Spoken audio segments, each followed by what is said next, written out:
whatever you think always has a way of working out.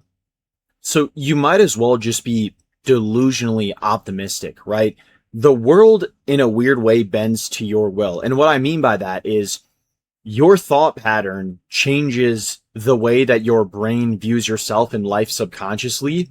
And then that controls the subtle actions that you make throughout your day that you're not even consciously aware of. And all of a sudden, these very small decisions that you make that you don't even think you're making add up to something bigger. Excuse me. It's the law of accumulation, right? So you just need to get addicted to thinking that everything is going to work out. You know, once you go through enough weird or bad experiences in life and then eventually they pan out, you start to realize that there really is no advantage whatsoever in thinking neutrally or negatively. Like there's no advantage in panicking when something doesn't go right. The only workable solution is to think that things will go right. And it's really hard to develop this framework, this mindset, but I am not kidding you. In the past year and a half-ish, I have seen drastic changes in my life from me just saying, you know what? Two worlds exist right now. One where I get mad about this, or one where I actually think that this is an opportunity or it's a good thing or it's building my character or whatever. You choose what that life looks like for you. It's so corny, but start romanticizing your future. You should. Start thinking that that girl's going to like you. Start thinking that, you know, you're going to get that job. Or start thinking that, you know, you're going to be living in an abundance. The things that you want are going to happen. Because if you truly keep this mentality at each stage of your life, you're going to look back and it's just objectively going to be better. Imagine you're on your deathbed and you look back on all the decisions that you made and you're the type of person that thought positively through everything and everyone would point the finger at you like, oh, you're performatively happy. And then imagine you're the negative person that everyone's always, you know, doesn't want to be around. And you're like, you know, pessimists, they like seem smart, they seem intelligent, they seem right. And then all of a sudden, you know, boom, these things just added up in your life. And in any given instant, you didn't care to change your mentality because you thought, oh, I can do it in the future. And then these things added up. Which life do you think is better? The delusionally optimistic, the performatively happy person, or the one that was, you know, trying to be realistic and negative about things? It's so obvious.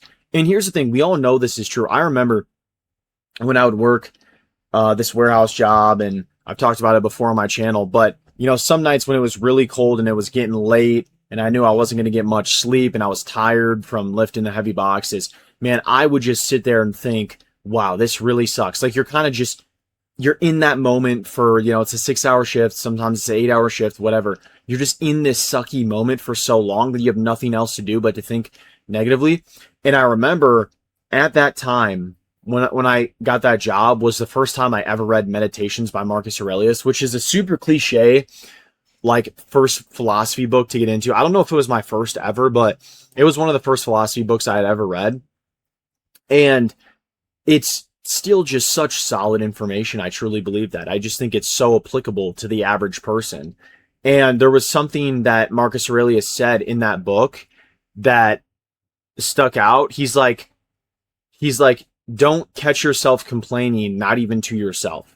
And what he meant by that is you don't even want to have your personal self-talk in your head be negative, because it quite literally has, not only is it bad for you, but it offers you no relief. Like, this is the issue that I struggle with. It's like, why do people even complain? Because what's the benefit of complaining? Because you don't really feel good when you complain. You almost feel worse.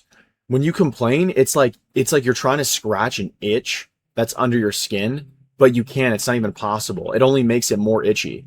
Because have you ever vented to someone, not even complained, but just vented about anything going on in your life, and then immediately, like later that night when you left that from hanging out with that person, you're like, oh, that, I wish I didn't do that. It's like, yeah, you just endure these things and like think more positively. Anyways, I remember actively telling myself like, hey, this is something that I need to work on. And when I was, you know, at that job, because I just, every night was going to suck. Every night you're lifting all this heavy freight and You got it. You're red lighting if you know, you know.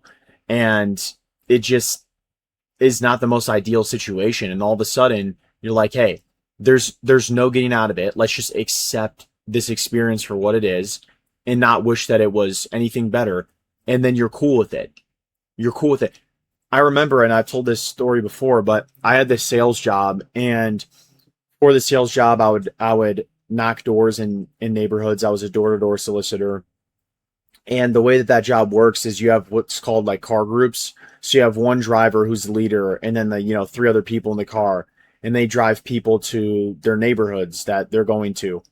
And I was just really like, I hated this job so much, and I was really negative. And I had my car group driver pull me aside, and he was like, "Hey man," he's like, I'm wishing I'm wishing the best for you, but he's like, "I can't be around you. You're just too negative. It just kills the mojo, kills the morale." And that was like a strong wake up call for me. And I remember just thinking like, he's right. Like I was upset with myself, but he didn't hurt my feelings. I remember sitting there like, no, that's totally valid. That's totally right. Because you don't want to bring people down. You don't want to bring yourself down above all else. Like, I don't know. It's like you can just complain about things over and over again, or you could actually do something about it. And what's funny is like you start to view the world in that same light. If you're a negative person, you're going to see a situation that's neutral as negative. If you're a positive person, you're going to see a situation that's neutral as positive. That's just how it goes. It's funny because a lot of people online will watch my videos, or not necessarily watch my videos, but maybe just see the titles or thumbnails. And it's funny because they're like, oh, Jett is so doomer and this and that. And it's like, if you've actually watched my videos and you're not, a miserable person who's actively looking for misery, you probably have realized that in my videos, especially, at the end of the conclusion, it's always like something more positive. It's always something like, hey, just because society sucks or whatever, like you got to make an attempt. There is still a window to escape. Yeah. And it's like people that actually watch my videos know this to be true. And, if they're not miserable or like looking for a reason to get upset. But my point is this: the world is just a reflection of yourself. The only perspective that you're ever going to experience is your own. So you might as well just make it the best as possible. And here's the cool thing. Hope, it can be addictive. Like you can start to think more positively, and you start to realize that you like life more, and you're like, oh, this is good. Like, let me double down on this. Let me up the dosage of hope. You know what I mean? I just think that if you stay attached so hard to a specific outcome, it's probably not